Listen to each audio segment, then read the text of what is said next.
बिस्मिल्लाहिर्रहमानिर्रहीम। Initial recognition of property, plant and equipment. आज का जो हमारा चैप्टर है, ये चैप्टर नंबर 8 हम स्टार्ट कर रहे हैं। इसमें जो हमारे जो ऑब्जेक्टिव्स हैं, लर्निंग कंटेंट है, लर्निंग ऑब्जेक्टिव्स जो है, issues involve in the initial recognition and measurement of property, plant and equipment. हमारे जो इसमें 3 मेन पॉइंट्स हैं वो है हमारे पास कौन कौन से हैं। प्रॉपर्टी है कि प्रॉपर्टी जो है हमारे पास, इसकी रिकग्निशन और मेजरमेंट हम कैसे करेंगे। उसके बाद प्लांट है और इक्विपमेंट है। तो इन तीनों को हमने जो है आगे इसकी रिकग्निशन और मेजरमेंट के बारे में बात करनी है। तो सबसे पहले है introduction.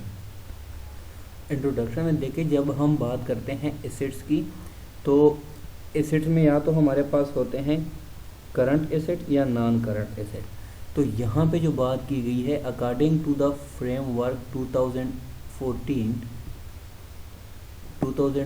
The preparation and presentation of financial statement, जो इंटरनेशनल अकाउंटिंग स्टैंडर्ड बोर्ड है, इसके मुताबिक अगर हम देखें तो क्या बात है यहाँ पे, रिसोर्स कंट्रोल्ड, जितनी भी रिसोर्स कंट्रोल होते हैं बाय द एंटिटी, वो कैसे कंट्रोल होते हैं, जो उसके पास्ट इवेंट हैं, पास्ट इवेंट को सामने रख के अपने रिसोर्स को कंट्रोल करते हैं, और उसी पास्ट इवेंट को सामने रखते हुए, ठीक है, उसको बेस बनाते हुए अपने फ्यूचर इकोनॉमिक जो बेनिफिट्स हैं वो भी क्या करते हैं, अपने एक्सपेक्टेड टू फ्लो, यहाँ पे लिखा हुआ है which future economic benefit are expected to flow. तो इसमें ये बात की गई है कि एंटिटी में जितने भी रिसोर्स कंट्रोल होते हैं, या तो वो जो पास्ट इवेंट होते हैं उसके थ्रू, ठीक है, और उसी इवेंट के थ्रू वो फ्यूचर इकोनॉमिक बेनिफिट्स भी उसी एंटिटी जो है अपने एसेट से हासिल करते हैं। अगर हम बात करें करंट एसेट और नॉन करंट एसेट की, तो यहाँ पे नीचे एक एग्जांपल दी गई है, ठीक है, दैट फॉर एग्जांपल एटम में be recognised as an expense. कुछ ऐसे एसेट होते हैं, ठीक है, उसको हम कैसे एज एन एक्सपेंस जो है रिकॉग्नाइज करते हैं, ठीक है, और उसको इनकम स्टेटमेंट में हम लेके जाते हैं। Or it may be disclosed as contingent asset in the notes to the financial statement. या इसमें कोई जो आइटम है, या तो हम उसको जो है एक्सपेंस रिकॉग्नाइज करेंगे या फिर एसेट रिकॉग्नाइज करेंगे। कंटेंजेंट एसेट भी हो सकता है या वो हमारा एक्सपेंस हो सकता है। जैसे कि आपको पता है कि कंटेंजेंट एसेट कौन से होते हैं, ये वो एसेट होते हैं, ठीक है, जो कि फ्यूचर में आपके एसेट डिक्लेयर हो जाते हैं। लेट सपोज इसकी मैं एग्जांपल दे देता हूँ कि कोई ऐसे एसेट, ठीक है, जो आपके एसेट हैं लेकिन उसके अगेंस्ट कोई केस चल रहा है कि ये आपके हैं या नहीं है। अगर फ्यूचर में आपको वो एसेट मिल जाते हैं, आप केस जीत जाते हैं, तो वो आपका क्या होता है, कंटेंजेंट एसेट कहलाता है, और फ्यूचर में आप उसे फ्यूचर में आप उसे बेनिफिट हासिल करते हैं। तो जो एसेट होते हैं, ठीक है, ये डिपेंड करता है उसकी सिचुएशन पे, या तो वो एक्सपेंस होते हैं या कंटेंजेंट एसेट भी होते हैं टू द फाइनेंशियल स्टेटमेंट। इसके बाद है according to international accounting standard board, IASB मतलब है इंटरनेशनल अकाउंटिंग स्टैंडर्ड बोर्ड जो है, उसके मुताबिक जो प्रॉपर्टी है, प्लांट है या इक्विपमेंट है, ये क्या होंगे, हमारे टेंजेबल होंगे या फिर करंट एसेट के लाएंगे।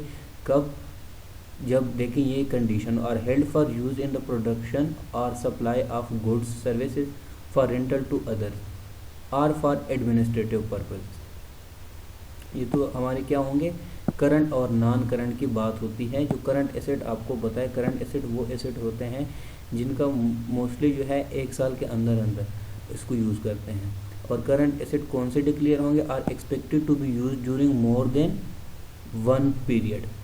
तो वो आपके कौन से होंगे, नॉन करंट एसेट होंगे, ठीक है।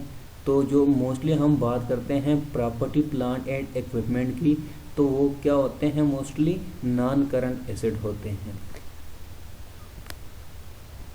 तो जो हमारे जो एसेट्स होते हैं, प्लांट, प्रॉपर्टी और इक्विपमेंट को, उसको हम जनरल एंट्री में कैसे रिकॉर्ड करते हैं, तो उसको देखें हमारे पास तीन कंसेप्ट हैं यहाँ पे। इकोनॉमिक बेनिफिट, एक जो है जिसका हम इकोनॉमिक बेनिफिट लेते हैं उसको हम एसेट कब डिक्लेयर करते हैं, और उसको हम एक्सपेंस कब डिक्लेयर करते हैं, और इसकी जनरल एंट्री हम कैसे बनाते हैं।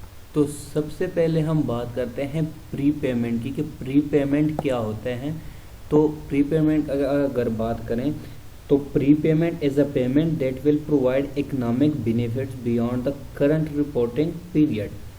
तो ये वो पेमेंट होती है कि जिनकी हम क्या करते हैं, पेमेंट करते हैं एडवांस में, जो कि हमें फ्यूचर में क्या करेंगे, इकोनॉमिक बेनिफिट देंगे अपने करंट रिपोर्टिंग पीरियड को सामने रखते हुए। तो इसके अलावा जो है इकोनॉमिक बेनिफिट्स जो है वो एसेट भी हो सकते हैं, इकोनॉमिक बेनिफिट जो है वो एक्सपेंस भी हो सकते हैं। अगर प्री पेमेंट हम करें किस चीज़ की, देखें pre payment for rent, advertisement या इंश्योरेंस की, ठीक है, तो वो हम क्या कहेंगे, और उसको यूज़ करते हैं अपने एंटिटी में, तो हम उसको एसेट भी डिक्लेयर करते हैं, ठीक है।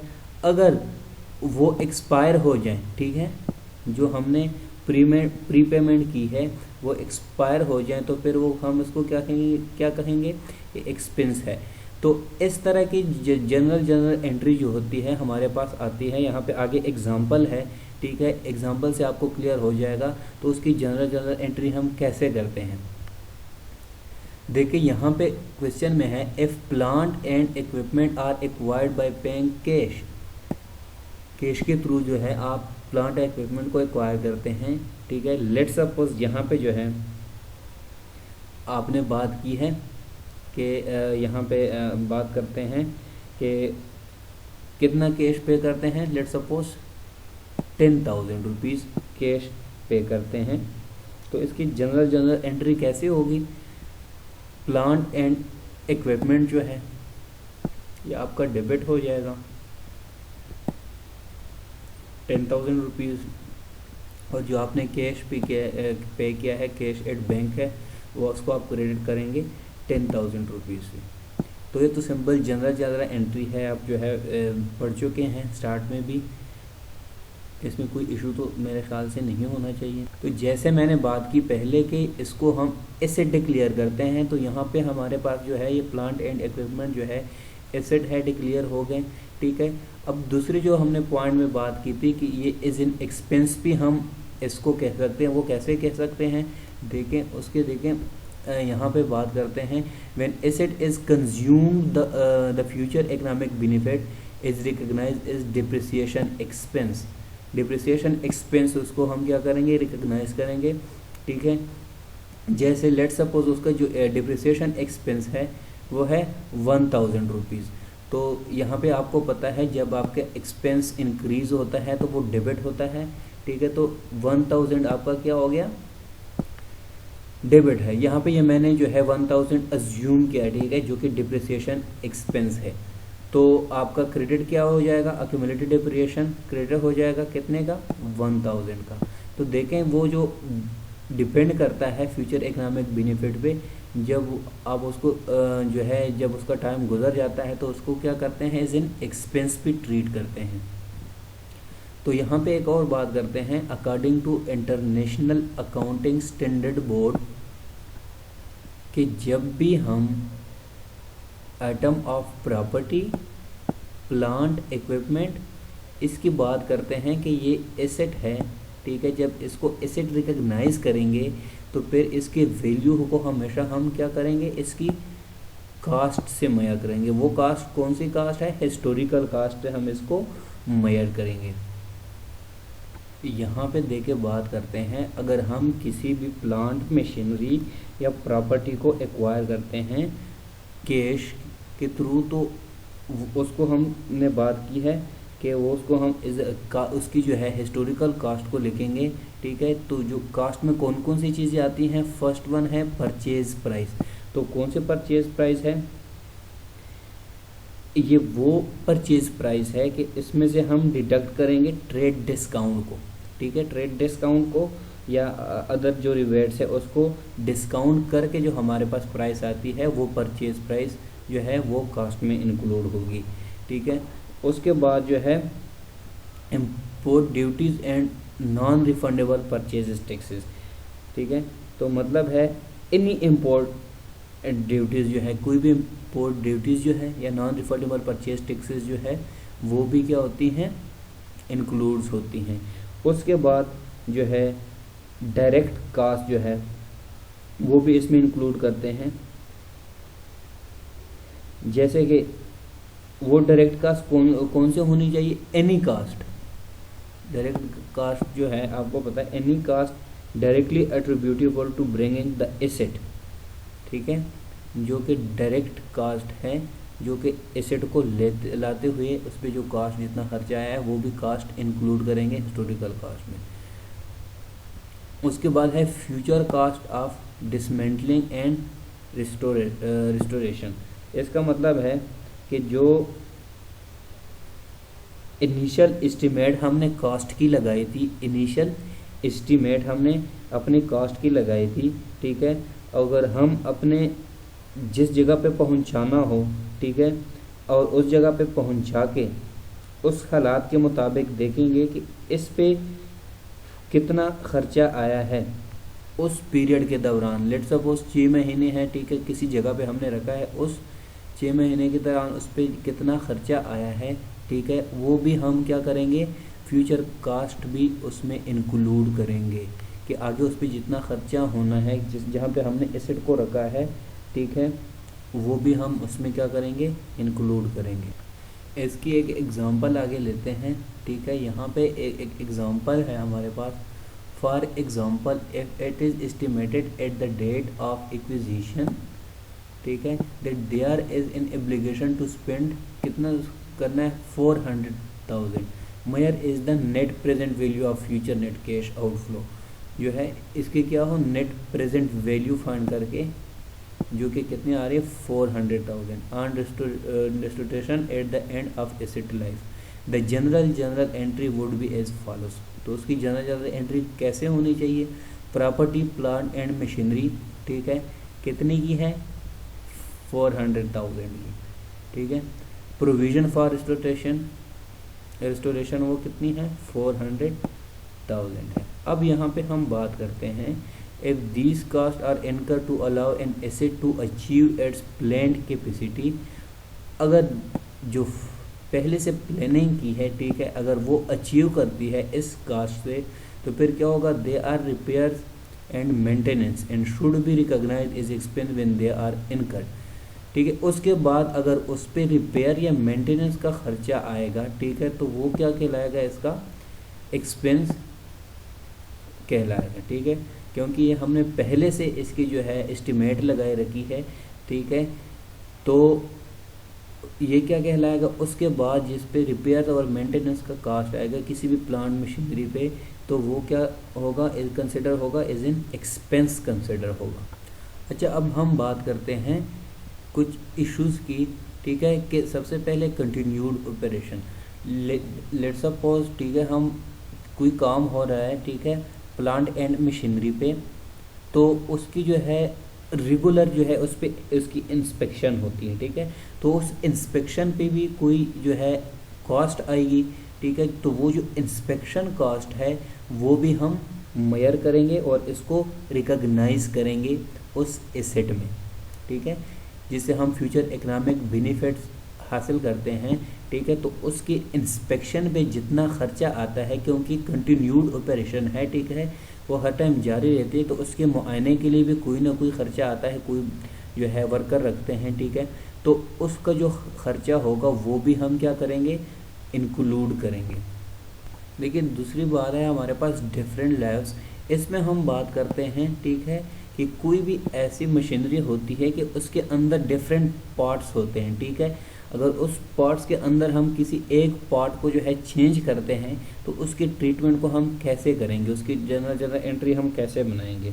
तो यहाँ पे लेट सपोज एयरक्राफ्ट की एग्जांपल लेते हैं कि एयरक्राफ्ट में जो है हमें पता है कि इसमें जो है एयर फ्रेम है, इंजन है और एयरक्राफ्ट इंटीरियर्स होते हैं। ठीक है, लेट्स सपोज यहाँ पे जो सेपरेट कंपोनेंट्स की अगर हम बात करें, ठीक है, तो सेपरेट कंपोनेंट्स जो है इसके जो है मैंने तीन बता दिए। ठीक है, एयरक्राफ्ट में जो है इंजन जो है या और एयर फ्रेम है या एयरक्राफ्ट इंटीरियर है, ये जो तीन डिफरेंट कंपोनेंट्स है, ठीक है, तो इनको सेपरेट एसेट जो है डिक्लेयर करेंगे। ठीक है, क्योंकि इन तीनों का जो खर्चा है, एक्सपेंस है, तकरीबन सेम है। तो यहाँ पे बात होती है अगर एयरक्राफ्ट में इंजन का कोई मसला आता है, ठीक है, तो हम फिर क्या करेंगे, तो उस एयरक्राफ्ट का इंजन तो हम चेंज करेंगे। ठीक है, तो हम फिर जो ओल्ड इंजन होगा उसको रिकॉग्नाइज नहीं करेंगे, जो न्यू इंजन आएगा उसको रिकॉग्नाइज करेंगे और उसकी कॉस्ट को रिकॉग्नाइज करेंगे। जो लास्ट वन है हमारे पास नॉर्मल क्रेडिट टर्म्स जो है, उसमें हम बात करते हैं जब हम एसेट को एक्वायर करते हैं, ठीक है, या तो हम उसी टाइम पेमेंट करते हैं, ठीक है, या हम उसको टाइम देते हैं कि हम 1 साल बाद पेमेंट करेंगे। तो उस टाइम जो हम पेमेंट करते हैं, ठीक है, वो तो सिंपल इसकी जनरल एंट्री बनेगी। ठीक है, अगर हम 1 साल बाद पेमेंट करते हैं, ठीक है, तो उसके ऊपर हमें कुछ इंटरेस्ट वगैरह भी पे करना होगा। ठीक है, तो उसको हम कैसे उसकी जनरल एंट्री करेंगे, इसके बारे में हम नेक्स्ट एग्जांपल में बात करते हैं। ये है एग्जांपल, इसमें देखें, entity acquiring an item of property, plant और इक्विपमेंट, ठीक है, has the option of paying 100,000 at the date of acquisition or 115,000 1 year later if the deferred payment is accepted। तो फिर क्या होगा, देखें, अगर दोनों की जनरल एंट्री करते हैं, ठीक है, फर्स्ट में पॉइंट देखें, अगर जिस डेट पे वो एक्वायर करते हैं अपनी प्लांट या मशीनरी को, तो फिर उसकी जनरल एंट्री कैसे बनेगी, प्रॉपर्टी, प्लांट एंड इक्विपमेंट, ठीक है, 100,000, ठीक है, उसी दिन। फिर उसी दिन अगर उन्होंने पेमेंट करनी हुई उसके बाद, तो फिर अकाउंट पेबल कितना आएगा, उनको मतलब के कितना पे करना होगा, 100,000। When the payment for the item is made, फिर जब उसकी पेमेंट करते हैं, ठीक है, अकाउंट पेबल कितना है, 100,000, ठीक है, इंटरेस्ट एक्सपेंस कितना देना होगा इनको, एक्सपेंस इंक्रीज हुए तो डेबिट 15,000, तो कितना पे करेंगे ये इनके लिए, 1,15,000।